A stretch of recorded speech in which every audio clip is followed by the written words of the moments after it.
Lors d'un dîner de famille avec ma femme et mes parents, j'ai reçu un SMS d'un numéro inconnu. Lève-toi et pars tout de suite. Ne dis rien à ta femme et à tes parents. J'ai décidé d'écouter et j'ai découvert ça. La police frappait à leur porte. Tu sais, certaines nuits semblent routinières, comme si on pouvait les traverser en somnambule et pourtant jouer chaque mesure à la perfection. C'est exactement ce que je pensais en arrivant chez mes parents. Le crissement familier du gravier sous mes pneus ressemblait à une bande-son. Je l'avais entendu 1 million de fois. Belle fixait son rouge à lèvres dans le rétroviseur passager. Cette teinte corail qu'elle portait toujours au dîner de famille parce que ma mère avait dit un jour qu'elle lui allait si bien. Prêt pour une autre soirée palpitante à écouter les histoires d'investissement de ton père ? Me taquina-t-elle avec ce sourire en coin qui me faisait bondir. Ces derniers temps, ça faisait aussi partie de la routine. J'ai attrapé la bouteille de vin que nous avions achetée, un cabernet milieu de gamme, assez élégant pour impressionner sans pour autant me ruiner. Allez, ce n'est pas si terrible, ai-je dit. Honnêtement, je me préparais déjà mentalement à l'inévitable sermon de papa sur les crypto-monnaies ou la tendance financière qui avait retenu son attention cette semaine. La porte d'entrée s'est ouverte avant même qu'on frappe, parce que, bien sûr, elle l'a fait. Maman avait probablement observé par la fenêtre de la cuisine, comme toujours, avec un timing parfait. Ce sont mes enfants préférés. Disait presque Loretta, nous enveloppant toutes les deux dans une de ces étreintes maternelles qui parviennent à être à la fois chaleureuses et étouffantes. Entrer dans cette maison, c'était comme entrer dans une capsule temporelle.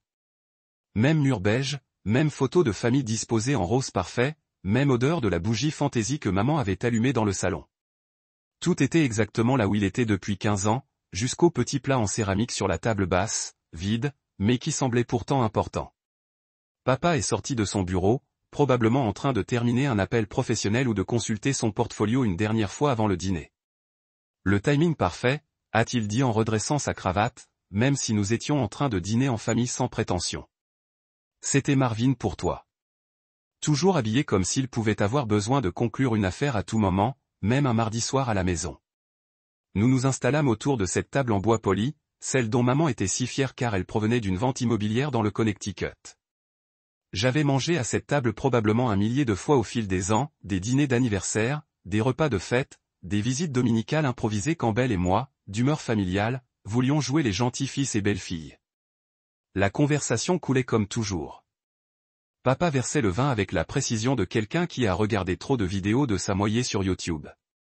Maman s'activait entre la cuisine et la salle à manger, apportant son poulet rôti signature avec ses haricots verts qui étaient à la fois trop cuits et pas assez assaisonnés à chaque fois. Mais nous faisions tous semblant qu'ils étaient délicieux, parce que c'est ce qu'on fait au repas de famille. Belle était en mode charmeur, posant toutes les bonnes questions sur le club de lecture de maman et le golf de papa. Elle avait cette façon de faire en sorte que chacun se sente comme la personne la plus intéressante de la pièce, ce que je pensais être l'une de ses plus belles qualités. Ce soir, cependant, quelque chose clochait, comme si elle en faisait un peu trop, tu vois. Alors, Théo, dit papa en découpant son poulet avec une précision chirurgicale. Comment vas-tu au travail ? Cette promotion a toujours l'air en forme. Je me suis lancé dans mon habituel compte-rendu de l'agence de marketing, des clients, des projets qui avançaient bien et de ceux qui me rendaient dingue. Des trucs de dîner comme les autres. Maman est intervenue avec des questions sur mes collègues qu'elle n'avait jamais rencontrés, mais dont elle se souvenait des noms. Belle a ajouté un commentaire sur ma charge de travail et sa fierté d'avoir décroché ce gros contrat le mois dernier. Tout était si parfaitement, si ennuyeux. C'est là que mon téléphone a lâché. Au début, je l'ai ignoré. On avait cette règle tacite concernant les téléphones pendant les repas de famille. Maman avait fait suffisamment de commentaires passifs-agressifs au fil des ans pour que nous sachions tous qu'il fallait les garder cachés et silencieux, mais quelque chose m'a quand même fait jeter un coup d'œil à l'écran. Peut-être était-ce la vibration différente, plus urgente, d'une certaine manière. Pas de nom, pas d'emoji, pas de photo de profil, juste un numéro que je ne reconnaissais pas et un message. Ça m'a glacé le sang. Lève-toi et pars maintenant. Ne dis rien à ta femme ni à tes parents. Mes doigts se sont littéralement figés sur ma fourchette. Ce n'était pas un spam ou un numéro erroné. Le message était trop précis, trop direct. Quelqu'un savait exactement où j'étais et avec qui j'étais. Mais qui diable enverrait un truc pareil ? Et pourquoi ? J'ai essayé de garder une expression neutre, Mais mon cœur s'est soudain mis à battre la chamade comme si je venais de monter 3 étages en courant. Maman parlait du nouveau jardin de sa voisine, et Belle hochait la tête comme si elle se souciait vraiment des plants de tomates de Madame Henderson. Papa remplissait des verres de vin avec la même attention méthodique aux détails. Mais maintenant, tout semblait différent. La chaleur familière de la salle à manger m'a soudain semblé étouffante. La conversation informelle semblait forcée, presque scénarisée. Même la façon dont tout le monde était assis semblait mise en scène, comme si nous étions tous des acteurs ayant oublié que nous étions censés jouer une famille. Je me suis éclairci la gorge, essayant d'avoir l'air décontracté, même si ma voix semblait provenir du corps de quelqu'un d'autre. J'ai besoin d'aller aux toilettes en vitesse. Une excuse si banale. Une chose si normale à dire. Maman a à peine levé les yeux de son récit de la réunion de l'association de propriétaires. Papa m'a juste fait signe de partir avec son verre de vin. Belle m'a adressé un bref sourire et s'est remise à écouter ce que maman disait sur la valeur des biens immobiliers et les histoires de quartier. Je me suis éloigné de la table et j'ai emprunté le couloir, les jambes étrangement instables. C'était le même chemin que j'avais parcouru 1 million de fois. Passer les photos de famille, passer la chambre d'amis, passer le petit coin lecture de maman avec le fauteuil ancien où personne n'avait le droit de s'asseoir. Mais ce soir-là, chaque pas me donnait l'impression de marcher vers quelque chose que je ne pouvais nommer. Quelque chose qui allait tout changer. La maison n'avait jamais été aussi silencieuse, même avec eux 3 encore en train de discuter dans la salle à manger. C'était comme si tous les bruits familiers, le bourdonnement du réfrigérateur, le tic-tac de l'horloge de parquet, le doux murmure des conversations, avaient été étouffés par cette soudaine et accablante sensation que rien n'était ce qu'il semblait être. J'ai atteint la salle de bain d'amis et je suis entré, la main tremblant légèrement en tournant la serrure. Mes mains étaient littéralement, je tremblais en fixant ce SMS, le relisant sans cesse comme si les mots pouvaient se réorganiser pour former quelque chose de cohérent. Lève-toi et pars maintenant. Ne dis rien à ta femme ni à tes parents. Quelle blague de mauvais goût était-ce? Et qui avait mon numéro? Je les entendais rire de quelque chose dans la salle à manger. Probablement un de ces jeux de mots affreux de papa qu'il prenait pour de la comédie. Le son était surréaliste, comme si je l'écoutais à travers une vitre épaisse. Tout ce qui semblait normal 5 minutes plus tôt me semblait maintenant une mise en scène élaborée, et j'étais le seul à ne pas connaître le scénario. Mon doigt planait sur le numéro. Devais-je rappeler? Devais-je l'ignorer complètement? Devais-je retourner montrer le message à tout le monde? Transformer ça en un étrange mystère familial que nous pourrions résoudre tous ensemble. Mais quelque chose au fond de moi me hurlait de prendre ça au sérieux. Vous savez ce sentiment quand chaque instinct vous dit que vous êtes en danger, même quand votre cerveau logique essaie de vous convaincre que tout va bien. J'ai appuyé sur appel. Il a sonné 2 fois avant que quelqu'un ne décroche. Théo. La voix était étouffée, pressante, comme si la personne qui parlait essayait de ne pas être entendue. Qui est-ce? Ai-je murmuré, sans même savoir pourquoi je baissais la voix. C'est Alec. Alec? Seigneur Dieu. Mon beau-frère. Enfin, mon ancien beau-frère, l'ex-mari de Sarah, la sœur de Belle. On s'entendait plutôt bien quand il faisait partie de la famille. On partageait quelques bières lors de barbecue, on regardait des matchs ensemble. Mais après que le divorce a mal tourné il y a quelques années, on a quasiment perdu contact. Je crois que je l'ai revu 2 fois depuis. Juste des hochements de tête gênés à l'épicerie, ou je ne sais quoi. Alec, mec, qu'est-ce qui se passe? Comment as-tu eu ce numéro? Écoute-moi bien, a-t-il dit, la voix tendue par quelque chose qui ressemblait à de la peur. Ne bois plus rien. Ne mange plus rien. Il faut que tu sortes de là tout de suite. Mon estomac se serra. De quoi tu parles? Je suis chez mes parents en train de dîner. Tout est normal. Non, ce n'est pas normal. Sa voix se brisa légèrement. Théo, je crois qu'ils ont drogué ton verre. J'ai entendu quelque chose plus tôt dans la journée. Ils prévoient d'utiliser ton empreinte digitale pendant que tu es inconscient. Ton téléphone, tes applications bancaires. Ils veulent accéder à tout. La salle de bain a soudain eu l'impression qu'elle tournait. J'ai dû m'agripper au bord du lavabo pour me stabiliser. C'est dingue. Tu parles de ma femme. De mes parents. Ils ne le feraient pas. Je sais ce que ça donne. Alec m'interrompit. Crois-moi, je sais. Mais je les ai entendus. Mince, j'étais chez Sarah pour déposer des affaires d'Emma et Belle était là. Ils ne savaient pas que j'étais dans la cuisine. J'ai entendu ta mère sur haut-parleur et il parlait de timing, de s'assurer que tu sois dehors assez longtemps pour qu'il puisse gérer les virements. Ça ne pouvait pas être réel. On aurait dit un film d'horreur. Un film, pas ma vraie vie. Alec, allez. Pourquoi auraient-ils besoin de me droguer?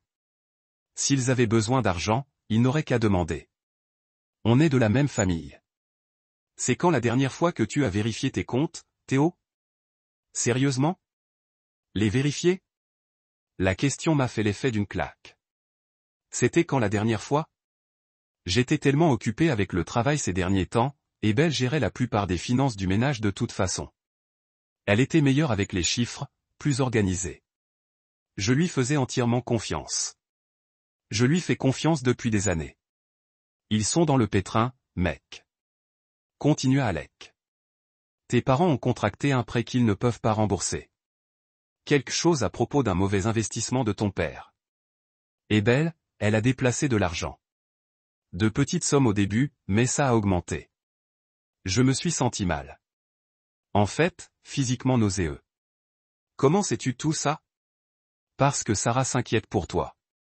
Elle a essayé de prévenir Belle de tout avouer avant que ça n'aille trop loin, mais Belle s'est mise en colère et sur la défensive. Elle a dit que ce n'était pas ses affaires. C'est là qu'ils ont commencé à planifier ce dîner. Mes jambes étaient faibles. Je me suis assis sur la lunette des toilettes, toujours accroché au téléphone comme si c'était la seule chose solide au monde. Ma belle-sœur savait et ne m'a rien dit. Elle voulait bien, mais elle n'avait aucune preuve. Juste des soupçons et des conversations entendues. Mais quand je les ai entendus parler de te droguer aujourd'hui, sa voix s'est encore apaisée. Je ne pouvais pas laisser ça arriver. Je me fiche que les choses aient dégénéré entre Sarah et moi. Tu es un type bien, Théo. Tu ne mérites pas ça. Par la porte de la salle de bain, j'ai entendu Belle crier, « Chérie, ça va ?» Ton repas refroidi. Le son de sa voix, si douce, si inquiète, m'a donné la chair de poule. C'était une fausse information? Ça avait toujours été une fausse information? Depuis combien de temps ça dure? Que as-tu entendu exactement? Murmurai-je au téléphone. Ta mère disait qu'une fois sorti, on aurait peut-être 1 heure avant qu'il ne revienne. Les applications Belle ont les limites de transfert les plus élevées. Ton père mentionnait quelque chose à propos de brouiller les pistes, donc ça ressemble à des habitudes de dépenses normales. Chaque mot me faisait l'effet d'un coup dur. C'étaient les gens que j'aimais le plus au monde. Les gens à qui je confie ma vie, et apparemment, ils avaient l'intention de me dévaliser. Je sais ce que j'ai entendu, Théo. Je sais que ça a l'air fou, mais tu dois me faire confiance. Surtout, ne leur montre pas que tu as des soupçons. Joue le jeu, mais ne consomme rien d'autre. Et file au plus vite sans leur faire croire que quelque chose ne va pas. J'avais la bouche sèche comme du coton. Et si tu te trompais? Et si tout ça n'était qu'un malentendu? Alors tu t'inquiéteras pour rien et tu pourras reprendre ta vie normale demain, dit Alex. Mais si j'ai raison, mec, si j'ai raison, ils étaient sur le point de te vider complètement. Peut-être même pire encore. J'entendais des pas dans le couloir. Quelqu'un venait me voir. Je dois y aller, murmurai-je. Théo, attends. Sois prudent. Ne les affronte pas ce soir. Survis juste à la soirée et réfléchis à la prochaine étape quand tu seras en sécurité. La ligne fut coupée au moment où quelqu'un frappa doucement à la porte de la salle de bain. Chérie, la voix de Belle, étouffée mais inquiète. Tout va bien? Je me suis regardé dans le miroir au-dessus du lavabo. Le même visage, le même type qui s'était réveillé ce matin en pensant que son plus gros problème était un client difficile au travail. Mais maintenant, tout avait changé. Maintenant, je voyais quelqu'un dont le monde entier était peut-être construit sur des mensonges. Ouais, je vais bien. J'ai appelé à travers la porte, essayant de prendre une voix normale, même si mon cœur martelait mes côtes comme s'il essayait de se libérer. C'est juste que mon estomac est un peu bizarre. Trop de café aujourd'hui, je crois. Oh, non, chérie. La voix de Belle était si inquiète que j'avais envie de frapper le mur. Tu as besoin de Pepto. Maman en a sûrement. Il y en a dans l'armoire à pharmacie. Non, je vais bien. Je sors dans une seconde. J'ai entendu ses pas s'éloigner dans le couloir, probablement pour retourner continuer leur spectacle dans la salle à manger. Dès que le bruit s'est estompé, je me suis affalé contre la porte de la salle de bain et j'ai essayé de comprendre ce qu'Alec venait de me dire. Mais voilà le truc. Quand quelqu'un sème le doute dans votre tête, tout commence à changer. Soudain, tous ces petits moments qui semblaient innocents auparavant ont commencé à s'assembler comme les pièces d'un puzzle que je n'avais jamais réalisé que je résolvais. Il y a 3 semaines, Campbell avait bidouillé sur mon téléphone et avait accidentellement changé le mot de passe de mon application bancaire, elle s'était excusée en riant de sa maladresse avec la technologie. J'essayais juste de regarder la météo, ma belle, et je me suis retrouvé dans ton système bancaire, et maintenant, il me pose toutes ces questions de sécurité. Je ne sais pas. On avait passé 20 minutes à tout réinitialiser, elle m'aidait à configurer le nouveau mot de passe et les paramètres de sécurité. À l'époque, j'ai trouvé adorable qu'elle s'investisse autant pour m'aider à réparer son erreur. Je me demandais si c'était vraiment une erreur. Et puis il y a eu la crise soudaine de maman à propos d'un problème de prêt pour lequel elle avait besoin d'aide. Elle m'avait appelé au travail 2 semaines plus tôt, l'air stressé et gêné. Théo, chéri, je déteste te déranger avec ça, mais ton père et moi nous sommes retrouvés dans une situation financière délicate. Rien de grave, juste une confusion administrative avec un prêt immobilier. Pourrais-tu co-signer quelque chose pour nous? Juste temporairement, le temps qu'on règle ça. J'avais dit oui sans même y penser. Bien sûr que oui. C'étaient mes parents. Ils m'avaient aidé pendant mes études, étaient là quand j'ai commencé ma carrière, m'avaient soutenu dans toutes les grandes décisions de ma vie. S'ils avaient besoin d'aide, je les aiderais. Mais maintenant, je me souvenais du flou de maman sur les détails, de la façon dont elle me raccrochait brusquement quand je commençais à poser des questions précises sur les conditions et les montants du prêt. Et papa, Jésus, papa et ses blagues sur l'argent. Le mois dernier, au brunch du dimanche, il avait plaisanté en disant que l'héritage, c'était bien, mais que le cash flow, c'était mieux. Tout le monde avait ri, moi y compris. Mais il avait aussi fait cette remarque étrange sur le fait que j'avais tout cet argent sur des comptes épargne sans rien rapporter et que je devrais diversifier ou investir.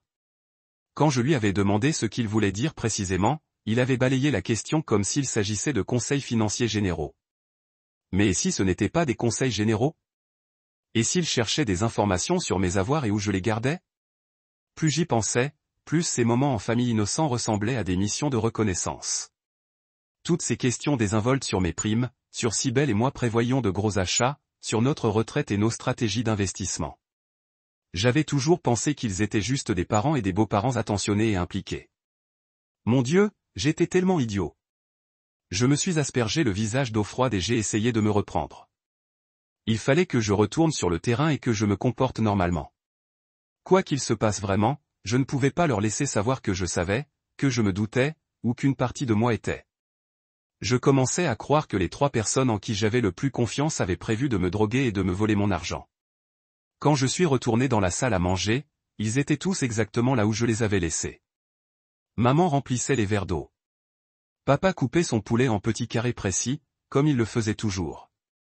Et Belle parcourait son téléphone avec un léger froncement de sourcils concentré. « Tu vas mieux, ma puce ?» a demandé maman. Et son inquiétude semblait si sincère que pendant une seconde, j'ai failli me convaincre qu'Alec avait tort. Que tout cela n'était qu'un malentendu absurde. Ouais, beaucoup mieux, ai-je dit en me laissant glisser sur ma chaise. Mon jus de canneberge était exactement là où je l'avais laissé. Les glaçons avaient presque fondu, mais le verre était encore bien plein. Ma boisson préférée. Maman s'assurait toujours d'avoir du jus de canneberge quand je venais, car elle savait que je le préférais au vin au dîner. Ma boisson préférée, peut-être même assaisonnée d'un truc qui m'assommait. J'ai pris le verre et l'ai tenu comme si j'allais boire une gorgée, observant attentivement leur visage. Était-ce une lueur d'anticipation dans les yeux de papa? Maman faisait-elle un peu trop attention à savoir si je buvais vraiment? Tu sais quoi? Ai-je dit soudain en reposant mon verre. Je viens de me rappeler que je suis censé rappeler mon patron pour quelque chose. Ça te dérange si je sors un instant? Ça ne prendra qu'1 minute. Bien sûr, ma puce, dit Belle, prends ton temps. Mais en me levant, j'ai remarqué que la mâchoire de papa se crispait légèrement et que le sourire de maman semblait un peu trop éclatant, un peu trop forcé. Je me suis dirigé vers la porte d'entrée, mais au lieu de sortir, je me suis réfugié dans le salon et me suis accroupi derrière le canapé d'où j'entendais encore la conversation de la salle à manger. Je me sentais ridicule, comme un paranoïaque fou qui espionne sa propre famille. Mais il fallait que je sache. Pendant une trentaine de secondes, il n'y a eu qu'une conversation normale à table. Puis la voix de papa est devenue plus basse qu'avant. « Tu crois qu'il se doute de quelque chose ?» ?»« Pas question, » répondit Belle. « Il a été distrait par le travail toute la semaine. D'ailleurs, regarde. Tout ce qu'il a déjà bu. » Mon sang s'est glacé. Je n'avais rien bu, à part ce jus de canneberge auquel j'avais à peine touché. À moins qu'il ne parle d'autre chose. Je suis resté accroupi derrière le canapé une minute de plus, cherchant à entendre davantage. Mais ils étaient retournés à leur conversation habituelle. Quelque chose à propos du club de lecture de maman et du fait que l'arbre du voisin laissait tomber trop de feuilles dans son jardin. Peut-être avais-je tout imaginé. Peut-être que ma paranoïa me faisait entendre des conversations qui n'avaient pas lieu. Mais je ne pouvais pas me défaire de l'avertissement d'Alex. Et je n'arrivais pas à oublier le changement d'expression de papa quand j'ai posé ce jus de canneberge. Je suis retourné dans la salle à manger, me forçant à sourire et à prendre un air décontracté. Désolé. Crise évitée, ai-je dit en me rasseyant sur ma chaise. Le jus de canneberge était toujours là, l'air innocent. Juste un verre de jus normal lors d'un dîner de famille normal. Sauf que plus rien ne semblait normal. J'ai pris ma fourchette et j'ai croqué dans les haricots verts de maman, qui avaient exactement le même goût qu'à l'accoutumée, légèrement trop cuits et pas assez assaisonnés, mais préparés avec amour. Puis j'ai repris le jus de canneberge, le portant à mes lèvres tout en observant leur visage dans ma vision périphérique. Papa coupait son poulet avec une concentration extrême, mais je l'ai surpris à lever les yeux vers moi. Maman demandait à Belle quel était son emploi du temps pour la semaine prochaine, mais ses yeux ne cessaient de se poser sur mon verre. Et Belle, mon Dieu, Belle vibrait presque d'énergie nerveuse, sa jambe rebondissant sous la table comme toujours lorsqu'elle était angoissée. Le verre était presque à ma bouche quand l'inspiration m'a frappé. « Oh mince !» ai-je dit en le posant rapidement. « Vous avez entendu ça ?» On aurait dit une portière de voiture. Tous les trois se sont immédiatement tournés vers la fenêtre, tendant le cou pour voir si quelqu'un était dans l'allée. C'était la distraction parfaite. Pendant qu'ils détournaient le regard, j'ai incliné le verre sous la table et j'en ai versé tout le contenu sur le tapis sous ma chaise. Le liquide s'infiltra silencieusement dans les fibres beiges, ne laissant que les glaçons dans un verre vide. « Je ne vois personne, » dit maman, toujours en regardant par la fenêtre. « Probablement juste les voisins, » ajouta papa. Je reposai le verre vide sur la table et me laissai aller contre le dossier de ma chaise, essayant d'avoir l'air détendu. Bon sang, je me sens bizarre tout d'un coup. Un peu étourdi. Ça a tout de suite attiré leur attention. Tous les trois se tournèrent vers moi avec une expression d'inquiétude, peut-être sincère, ou peut-être anticipation. Je n'en savais plus rien. « Tu es un peu pâle, ma puce », dit Bellel en tendant la main pour me toucher le front. Sa main était fraîche contre ma peau. Et pendant une fraction de seconde, j'ai voulu croire que tout cela n'était que mon imagination. Que ma femme, avec qui j'étais marié depuis 4 ans, s'inquiétait vraiment pour moi, qu'elle n'attendait pas que je m'évanouisse pour me voler. « Je crois que j'ai juste besoin de m'allonger une minute, » dis-je, la voix un peu pâteuse. « Peut-être sur le canapé. »« Bien sûr, ma puce, » dit maman en se levant déjà pour m'aider. « Tu as probablement juste besoin de te reposer. Trop de stress au travail ces derniers temps. » Ils m'ont guidé jusqu'au canapé du salon comme si j'étais une fragile invalide, ce qui aurait été touchant si je n'avais pas été certaine qu'ils s'assuraient simplement que j'étais installé à un endroit pratique pour ce qu'ils avaient prévu. Papa a attrapé un coussin dans le fauteuil. Et maman est partie chercher une couverture dans l'armoire à linge. « Ferme les yeux et détends-toi », dit Réel en me caressant les cheveux tandis que je m'installais sur le canapé. « On va préparer le dîner. Tu n'as pas à t'inquiéter. » Je laissai mes paupières se fermer, mais pas complètement. Juste assez pour avoir l'air inconsciente tout en continuant à voir à travers mes cils. Mon cœur battait si fort que j'étais sûr qu'il l'entendrait, mais je me forçais à respirer profondément et régulièrement. La couverture se posa sur moi, douce et chaude. La voix de maman était à peine plus forte qu'un murmure. « Combien de temps penses-tu que ça va prendre ? » « Attends encore 10 minutes pour être sûr, » répondit papa d'une voix tout aussi basse. Il en avait bu pas mal. Pas mal de quoi ? Du jus de canneberge que j'avais renversé par terre ? Parlait-il d'une autre boisson que j'avais bu, ou pensait-il simplement que leur plan avait fonctionné ? J'entendis leur léger bruit de pas. Le tintement des assiettes tandis qu'ils débarrassaient le dîner. Des pas discrets entre la salle à manger et la cuisine. Des bruits normaux, à l'exception des conversations chuchotées que je ne parvenais pas à saisir. Puis, après ce qui me sembla une éternité, mais qui ne dura probablement qu'un quart d'heure, j'entendis la voix de Belle si proche qu'elle devait se tenir juste à côté du canapé. « Il est sorti ?» Un silence. Quelqu'un m'observait, vérifiant probablement si j'étais vraiment inconscient. Je gardais une respiration régulière, le visage parfaitement détendu. Des années à faire semblant de dormir quand j'étais enfant, à essayer d'éviter les ennuis ou les corvées, m'avaient apparemment préparé à ce moment. Oui, la voix de papa, confiante. Il est parti. Regardez-le. C'est là que je l'ai senti. Quelqu'un a soulevé ma main gauche. Mes doigts étaient soigneusement positionnés et j'ai senti la surface lisse de mon écran contre mon pouce. La légère vibration du déverrouillage avec mon empreinte digitale. Tous mes muscles voulaient se tendre, retirer ma main, me redresser et leur crier dessus. Mais je me suis forcé à rester mou, à respirer régulièrement, à faire le mort pendant qu'il me volait littéralement avec mon propre corps inconscient. On est dans la voix de Belle, à peine audible, mais pleine de soulagement. Le bruit de ses doigts qui effleuraient l'écran de mon téléphone. Plusieurs voix murmuraient en naviguant dans mes applications. J'avais envie de vomir. Ces gens, ma femme, mes parents, étaient blottis autour de mon téléphone comme des vautours, fouillant dans ma vie financière pendant que j'étais allongé là, faisant semblant d'être drogué. Mon Dieu, regarde le solde de son compte épargne, a murmuré maman. Je t'avais dit qu'il était assis sur une pile de billets, a répondu papa. Il a toujours été trop conservateur avec l'argent. Trop conservateur ? Comme si c'était un défaut de caractère de ne pas avoir claqué tout mon salaire dès que je l'ai reçu. De combien avons-nous besoin, a demandé Réal. Assez pour rembourser le prêt et nous remettre à zéro, a dit papa. Peut-être un petit supplément pour les frais juridiques. Les frais juridiques ? Quels frais juridiques ? Quelle profondeur avait ce trou dans lequel il s'était creusé ? Je suis resté allongé là à les écouter tâtonner avec mon téléphone. Et honnêtement, ça me demandait toute ma maîtrise de moi. Je ne pouvais pas rire, car voilà ce qu'ils ignoraient. Ce qu'aucun d'eux n'aurait pu savoir. J'avais modifié mes paramètres de sécurité la nuit dernière. Voyez-vous, il y avait eu cette histoire d'un Californien qui s'était fait agresser et que les voleurs avaient forcé à déverrouiller son téléphone avec son empreinte digitale alors qu'il était à moitié conscient. Ça m'avait tellement effrayé que j'avais passé 1 heure avant d'aller me coucher à mettre à jour tous mes protocoles de sécurité. J'étais passé d'un simple accès par empreinte digitale à ce qu'on appelle une véritable authentification à 2 facteurs. Autrement dit, même si quelqu'un avait mon pouce, il lui faudrait quand même un code secondaire envoyé à un appareil complètement différent, mon téléphone professionnel, qui se trouvait dans ma voiture. Mais il ne le savait pas encore. Il continuait à glisser et à tapoter, probablement en train de consulter mon application bancaire principale, plutôt content d'eux.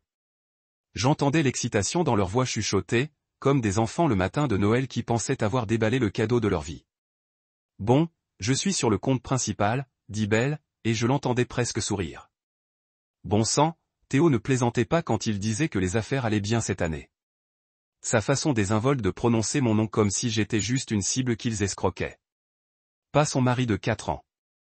Pas le type qui lui avait attaché les cheveux lorsqu'elle avait eu une intoxication alimentaire.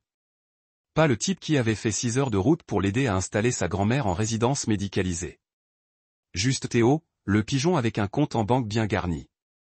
Combien pouvons-nous déménager sans déclencher d'alerte, demanda papa. Je pense que tout montant inférieur à 10 000 $ par transaction devrait convenir, a ajouté maman. Mais on devrait probablement le répartir sur plusieurs virements, par sécurité. Ils avaient tout planifié. Ce n'était pas une décision désespérée et impulsive. Ils ont réfléchi, fait des recherches, trouvé le meilleur moyen de me soutirer sans se faire prendre. Depuis combien de temps planifiaient-ils ça ? Des semaines ? Des mois ? Laisse-moi essayer de mettre en place le premier virement, a dit Belle. C'est là que les choses sérieuses ont commencé. J'ai entendu des tapotements, puis une pause. D'autres tapotements, plus rapides maintenant. Puis la voix de Belle, confuse. C'est bizarre. Elle demande un code de vérification. Quel genre de code ? A demandé papa. Je ne sais pas. Elle dit avoir envoyé quelque chose à un appareil secondaire pour des raisons de sécurité. Encore des glissements et des tapotements frénétiques. Je pouvais presque sentir leur frustration grandissante irradier dans la pièce. Et c'est l'autre application bancaire. Maman a suggéré celle du compte professionnel. Pareil, a dit Belle au bout d'une minute. Tout est verrouillé derrière cette vérification en 2 étapes. Quand a-t-il mis ça en place? S'ils avaient regardé mon visage à ce moment-là, ils auraient peut-être aperçu le petit sourire que je n'arrivais pas à réprimer. Mais ils étaient trop concentrés sur mon téléphone, trop pris par leur propre panique pour prêter attention à leur victime supposément inconsciente. Et c'est 20 mots ou PayPal, m'a dit papa. Leurs paramètres de sécurité pourraient être différents. Déjà essayé. Même chose partout. Mais voilà le plus beau, celui qui m'a donné envie de me lever d'un bond et de saluer. Pendant qu'ils découvraient que toute leur planification minutieuse n'avait servi à rien, ils s'enregistraient en même temps. Parce que je n'avais pas changé mes paramètres de sécurité la nuit dernière. J'avais aussi activé une petite application que j'avais téléchargée des mois auparavant et que je n'avais jamais utilisée, ces applications de collecte de preuves que les avocats recommandent aux personnes qui traversent des divorces difficiles. Elle était sur mon téléphone depuis l'époque où mon pote Jake gérait les accusations farfelues de son ex-femme. Et il m'a dit de la télécharger au cas où Belle pèterait les plombs, mec. J'en avais ri sur le coup. Je pensais ne jamais en avoir besoin. L'application était conçue pour enregistrer automatiquement l'audio desquels détectait certains mots-clés. Des mots comme banque, virement, argent et compte. Et le meilleur, pas d'indicateur d'enregistrement visible, pas de voyant clignotant, pas de son de notification, juste un fichier audio propre enregistré sur un cloud sécurisé auquel j'étais la seule à avoir accès.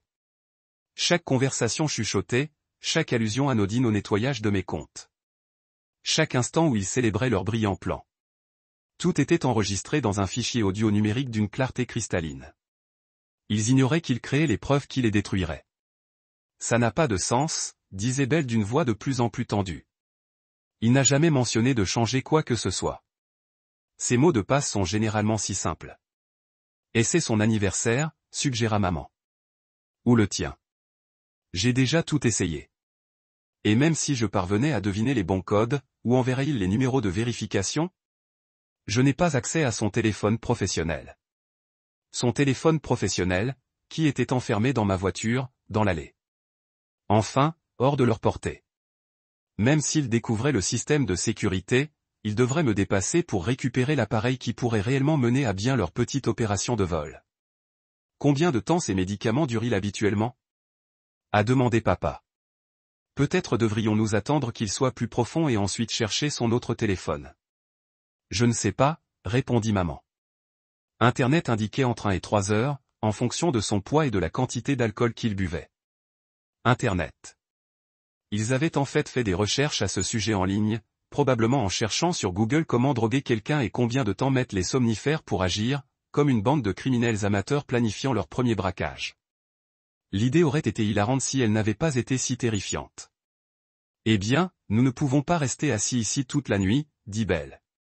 S'il se réveille et nous trouve en train d'utiliser son téléphone, il ne se réveillera pas, dit papa fermement. Continuez simplement à essayer différentes combinaisons. Peut-être qu'il y a une fonction de neutralisation ou quelque chose comme ça. Ils ont continué pendant encore 10 minutes, leur voix devenant de plus en plus frustrée et paniquée.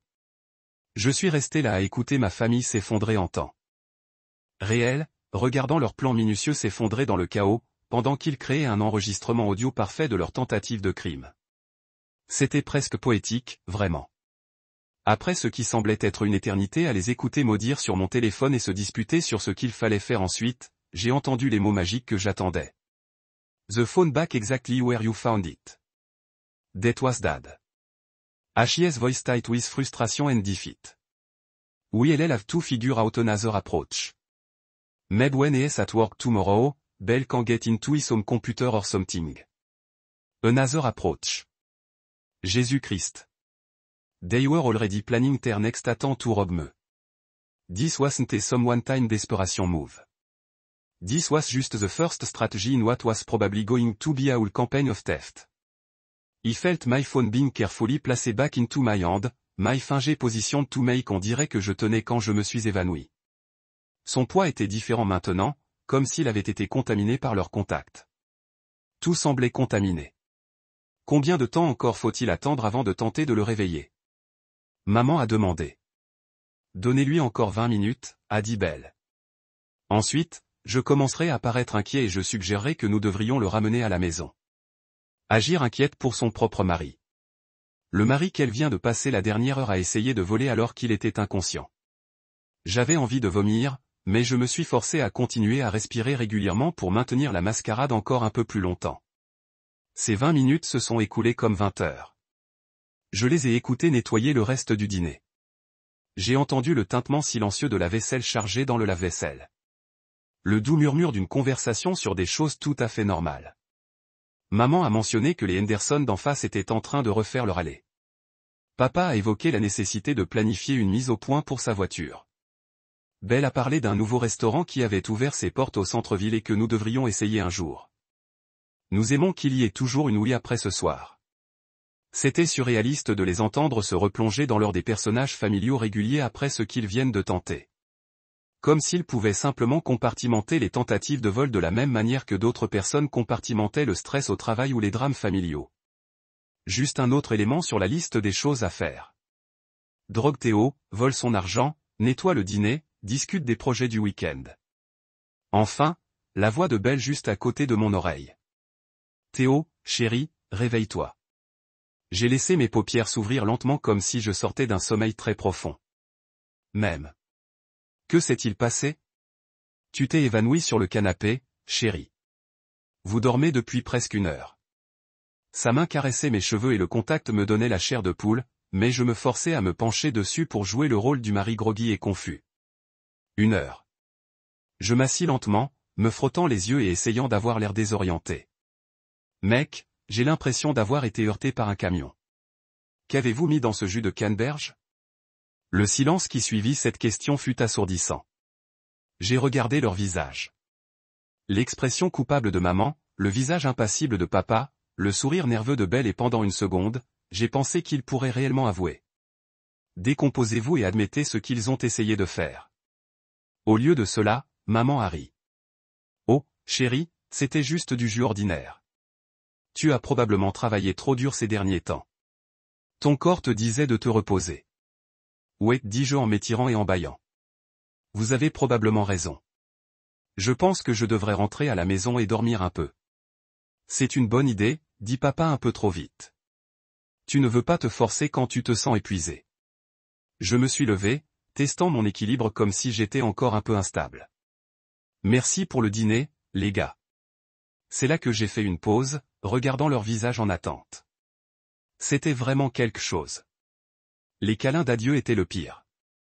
Maman m'a enveloppé dans l'une de ces étreintes suffocantes typiques, et j'ai dû mordre mon. Je me suis dit que c'était la dernière fois que je me disais. Je me suis déjà tenu dans le hall de mes parents faire comme si tout allait bien.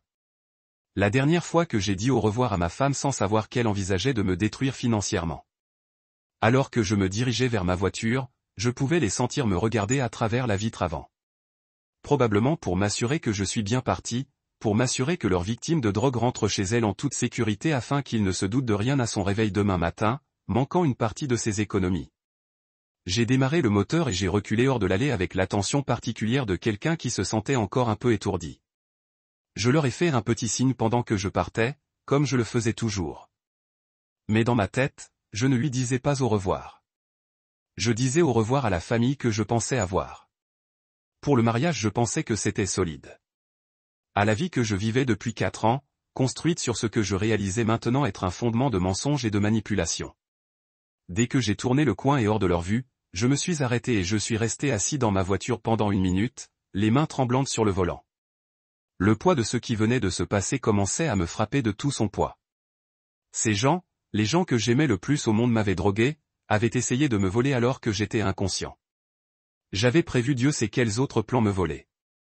J'ai sorti mon téléphone et vérifié l'application d'enregistrement. 3h17 d'audio cristallin automatiquement téléchargé sur un stockage cloud sécurisé. Chaque conversation murmurée, chaque plan, chaque moment où ils célébraient ce qu'ils pensaient être leur crime réussi. Je les avais morts de droit. Mais d'abord, je devais m'assurer qu'ils ne pourraient pas réessayer demain ou la semaine prochaine ou à chaque fois qu'ils présenteraient leur prochain plan brillant pour me baiser. Je devais me protéger, puis m'assurer qu'ils subissaient les conséquences de ce qu'ils avaient fait. Je me suis rendu directement au poste de police. Le commissariat de police, un mardi soir à 21h30, n'était pas vraiment très animé. Juste quelques agents derrière la réception, un gars menotté en cours de traitement pour ce qui ressemblait à un conduite en état d'ébriété, et le groupe habituel de personnes que l'on s'attendrait à voir dans un commissariat de petite ville après la tombée de la nuit. Les lumières fluorescentes étaient dures et impitoyables, rendant tout le monde pâle et légèrement malade. Je me suis dirigé vers la réception en essayant de comprendre comment commencer cette conversation. Bonjour, je dois signaler un crime. Cela me paraissait trop simple pour ce qui venait de m'arriver. Ma famille a essayé de me droguer et de me voler. Cela ressemblait à quelque chose qu'une personne folle dirait. Le sergent du bureau leva les yeux de ses papiers. Un homme d'âge moyen avec des yeux fatigués et le genre de moustache qui était probablement à la mode lorsqu'il a rejoint les forces armées il y a 20 ans. En quoi puis-je vous aider ce soir? J'étais drogué, dis-je d'une voix ferme. En fait, ma femme et mes parents ont tenté d'accéder à mes comptes bancaires en utilisant mon empreinte digitale alors que j'étais inconscient. J'ai un enregistrement de tout l'incident. Cela a attiré son attention. Il a posé son stylo et m'a vraiment regardé pour la première fois. D'accord, revenons en arrière une seconde. Vous dites que votre famille vous a drogué? Oui. Ils ont mis quelque chose dans mon jus de canneberge pendant le dîner de ce soir. Le plan était de m'assommer pour qu'ils puissent utiliser mon empreinte digitale pour transférer de l'argent depuis mes comptes. J'ai sorti mon téléphone. J'ai fini 3 heures d'enregistrement audio de leur conversation sur le plan et de leur tentative d'accès à mes applications bancaires. Les sourcils du sergent se haussèrent. Vous les avez enregistrés à leur insu. L'application était déjà sur mon téléphone. Il est conçu pour s'activer automatiquement lorsque certaines conditions financières sont mentionnées. Il ne savait pas que c'était en train d'enregistrer. J'ai fait une pause, réalisant à quoi cela pouvait ressembler. Écoute, je sais à quel point ça doit paraître fou, mais j'ai des preuves. Il étudia mon visage pendant un long moment. J'essaie probablement de savoir si j'étais un cinglé délirant ou si c'était réellement légitime. Quel est ton nom? Théo Msekini. Et ces membres de votre famille qui vous auraient drogué. Où sont-ils maintenant? Chez mes parents, pensant probablement que leur plan a parfaitement fonctionné, et je suis à la maison en train de dormir avec tout ce qu'ils m'ont glissé. Le sergent décrocha son téléphone et passa un appel rapide. Inspecteur Morrison. Ouais, j'ai quelque chose de bizarre ici, tu devrais peut-être y jeter un œil. Il a couvert l'embout buccal et m'a regardé. Asseyez-vous. L'inspecteur Morrison descendra dans quelques minutes. Je me suis assis sur une de ces chaises en plastique inconfortables qui semblent spécialement conçues pour vous faire sentir comme un criminel, même lorsque vous en êtes la victime. Toute la situation semblait surréaliste. Il y a 6 heures, j'avais peur d'une présentation client demain matin. Maintenant, j'étais assis dans un poste de police et je me préparais à porter plainte contre ma propre famille. Le détective Morrison s'est avéré être une femme d'une 40aine d'années avec des cheveux gris courts et le genre d'yeux perçants et intelligent qui manquait probablement très peu. Elle s'est présentée et m'a conduit dans une petite salle d'entretien qui sentait le café rassis et le désinfectant industriel. Alors, dit-elle en s'installant sur sa chaise avec un bloc-notes et un stylo. Dis-moi ce qui s'est passé ce soir. Commencez depuis le début. Je lui ai tout raconté sur le mystérieux message d'Alec, sur l'appel téléphonique dans la salle de bain, sur le fait de faire semblant d'être inconscient pendant qu'ils essayaient de me voler. Elle écoutait sans interrompre, prenant parfois des notes, son expression restant neutre tout au long de mon histoire. Quand j'ai eu fini, elle s'est appuyée sur sa chaise. C'est toute une histoire, monsieur Msekini. Vous comprenez à quel point cette situation est inhabituelle. Croyez-moi, j'en suis conscient. Laisse-moi entendre cet enregistrement. J'ai ouvert l'application et j'ai écouté les sections pertinentes, les conversations sur le timing, sur les limites de transfert, sur la durée pendant laquelle les drogues me maintiendraient inconscient. Leur voix était limpide et j'ai vu l'expression du détective Morrison changer alors qu'elle écoutait ma femme discuter lequel de mes comptes avait les soldes les plus élevés. Yes. She made some more notes. You said they attempted to access your account but were unsuccessful. I changed my security settings the night before. Everything was locked behind two-factor authentication that required a secondary device they didn't have access to. Smart move. Probably saved you a lot of money. She looked up from her notepad. Have you checked your account since this happened? Any une autorised transaction? I pulled out my phone and quickly logged into my banking apps using my work phone for the verification code. Everything looked normal. No transfer, no unusual activity. Good. Cela aide avec la chronologie.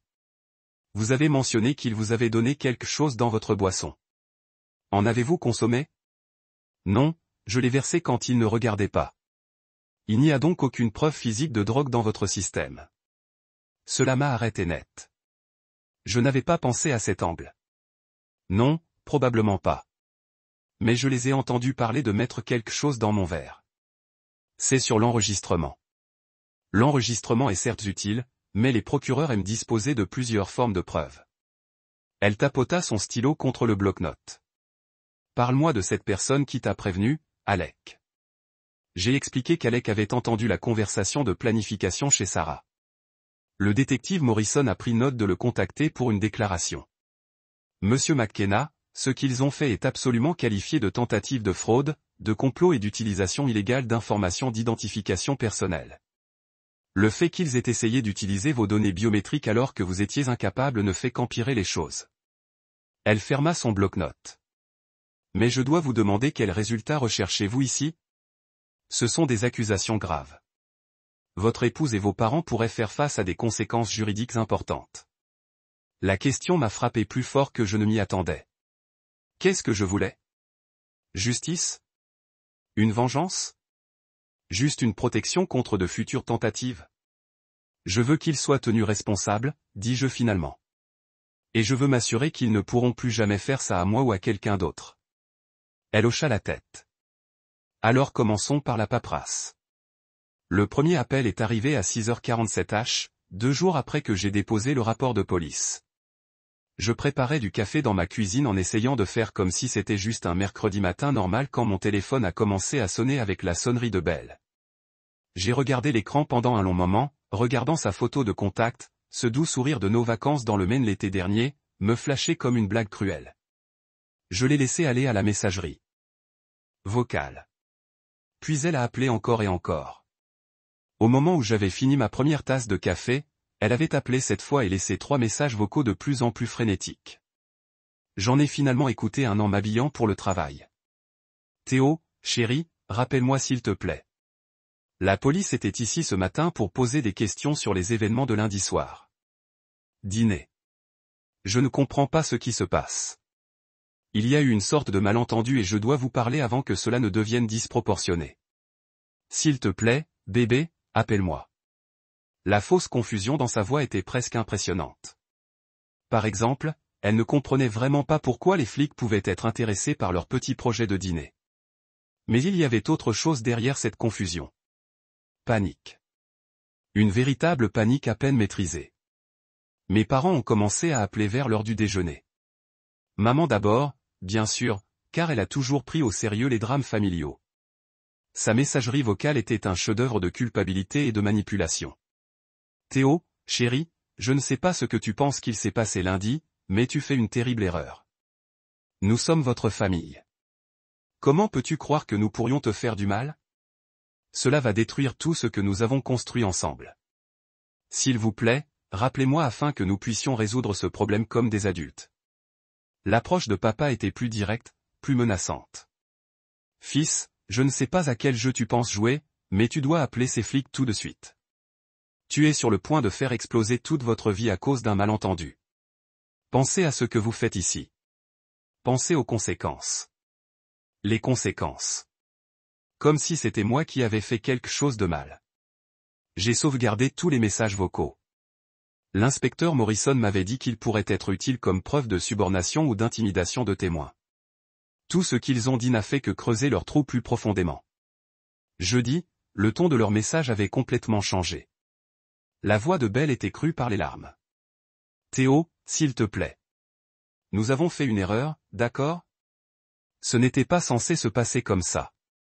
Nous étions désespérés et nous pensions que vous comprendriez si vous saviez à quel point les choses avaient mal tourné. Mais te droguer était une erreur. Je le sais maintenant. On ne peut pas juste parler de ça? On ne peut pas trouver une solution? Le message de maman était encore plus désespéré. Comment as-tu pu te retourner contre ta propre mère, Théo? Je t'ai élevé. J'ai tout sacrifié pour toi et c'est comme ça que tu me récompenses? En me faisant arrêter comme un vulgaire criminel. Mais c'est le dernier message de papa qui m'a vraiment montré qui étaient ces gens. En fait, ils se trouvaient sous toutes les plaisanteries du dîner de famille. Tu penses que les flics vont t'aider? Tu penses que tu vas sortir de ça en ressemblant aux gentils? Nous savons aussi des choses sur toi, mon fils. Des choses qui pourraient intéresser l'IRS. Des choses qui pourraient intéresser votre employeur. Tu veux jouer dur? Voyons comment cela fonctionne pour vous. Des menaces maintenant. De vilaines menaces directes concernant la fabrication de preuves contre moi.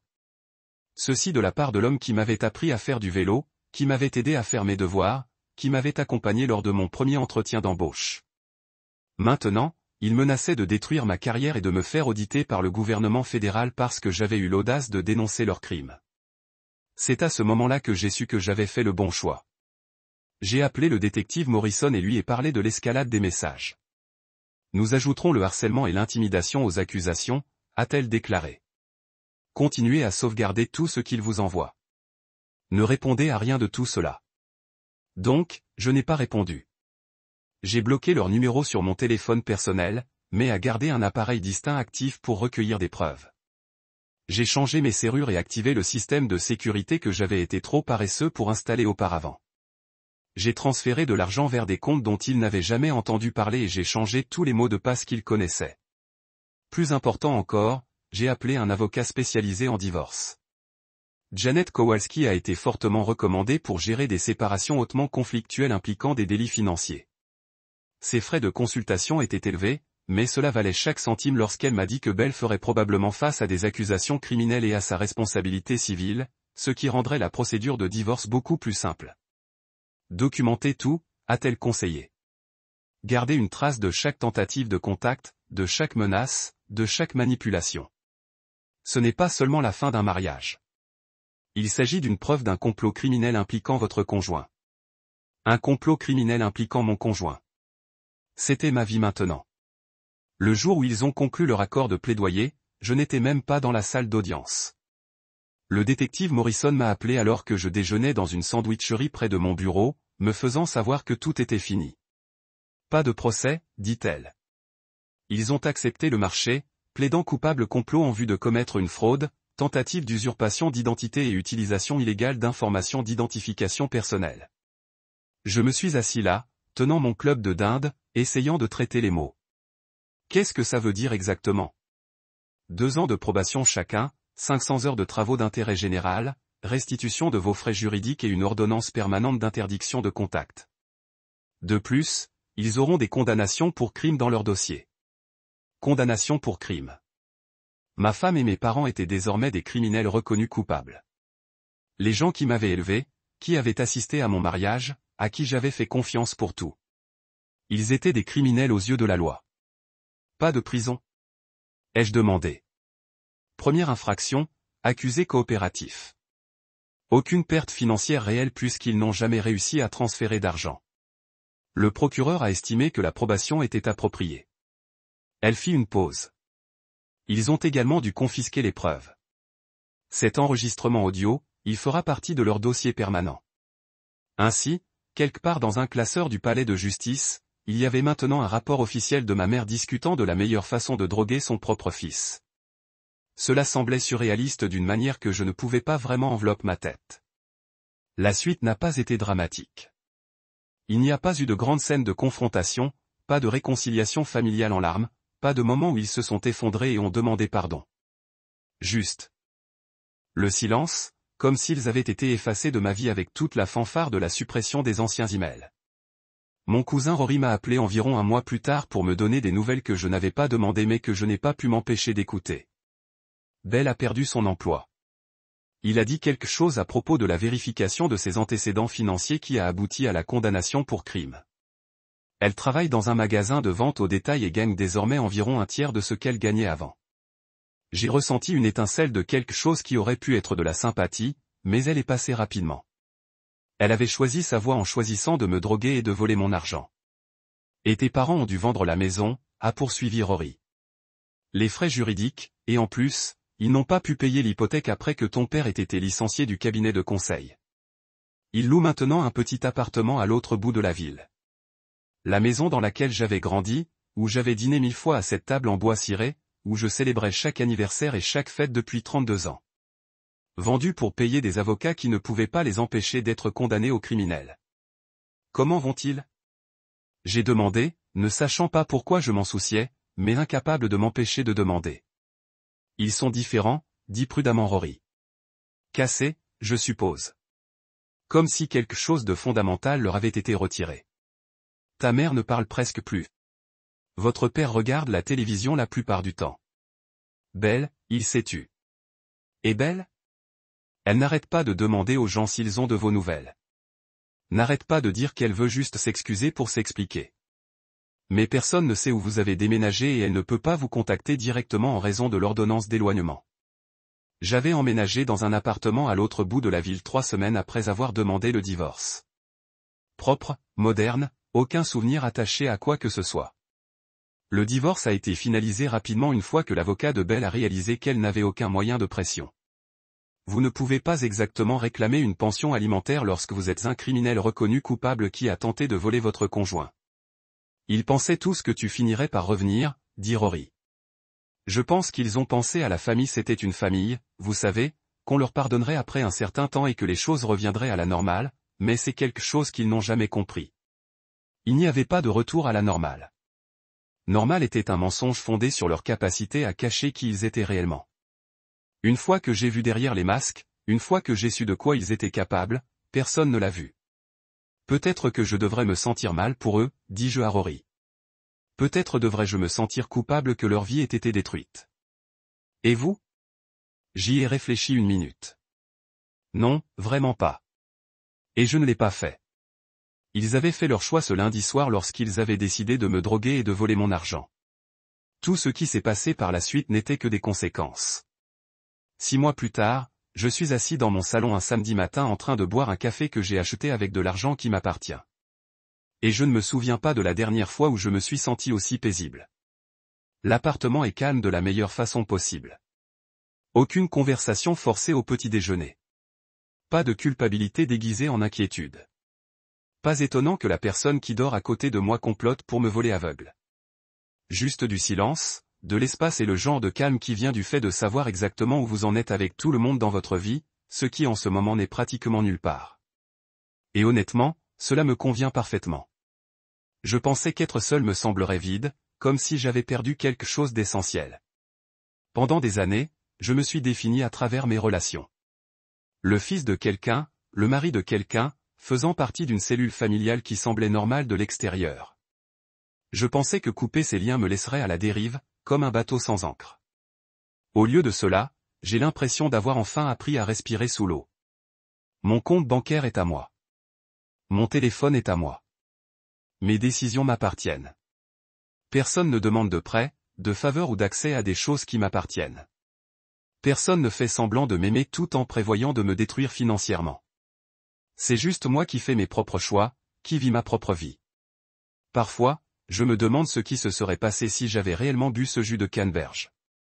Si je m'étais réveillé le lendemain matin pour trouver mon compte d'épargne vidé et mon crédit au maximum, m'aurait-il consolé? Ai-je compris ce qui s'est passé? Probablement. Ils auraient été l'image parfaite de membres de la famille inquiets soutenant leurs pauvres proches victimes de sa mystérieuse crise financière. Cette pensée me donne la chair de poule, mais elle me rend aussi reconnaissante. Je suis reconnaissant pour le texte d'avertissement d'Alex. Reconnaissant pour mes mises à jour de sécurité paranoïaque. Reconnaissant pour tout ce que mon instinct m'a dit d'écouter alors que chaque partie logique de mon esprit criait que cela ne pouvait pas être réel. Je n'ai jamais su exactement pourquoi Alec m'avait contacté ce soir-là. Nous avons envoyé des SMS plusieurs fois par la suite, lui vérifiant que j'allais bien, moi le remerciant de m'avoir probablement sauvé la vie, mais nous ne sommes pas devenus amis ou quoi que ce soit. Il avait fait sa bonne action. J'avais fait ce que j'avais à faire avec ces informations, et c'était tout. Ces jours-ci, ma vie sociale se compose de collègues de travail et de quelques vieux amis qui, de toute façon, n'ont jamais vraiment aimé Belle. Il s'avère que plusieurs personnes avaient de mauvais sentiments à son égard dont elle n'avait jamais parlé. probablement parce qu'ils pensaient que les hommes mariés ne voulaient pas entendre que leurs femmes dégageaient des vibrations fragmentaires. Elle avait toujours l'air d'être jouet. Mon copain Jack m'a dit autour d'une bière la semaine dernière qu'elle jouait le rôle d'épouse parfaite au lieu de simplement jouer elle-même. C'était tout à fait vrai. Ils avaient tous joué. La famille aimante, les parents inquiets, l'épouse dévouée et moi-même étions le public applaudissant leur acte pendant qu'ils planifiaient ma destruction dans les coulisses. Maintenant, je suis assis en paix. Pas de famille, pas de pardon, pas de guérison ou d'avancée ensemble. Juste la vérité. Une vérité claire, simple et sans compromis. Et je prendrai ça n'importe quel jour.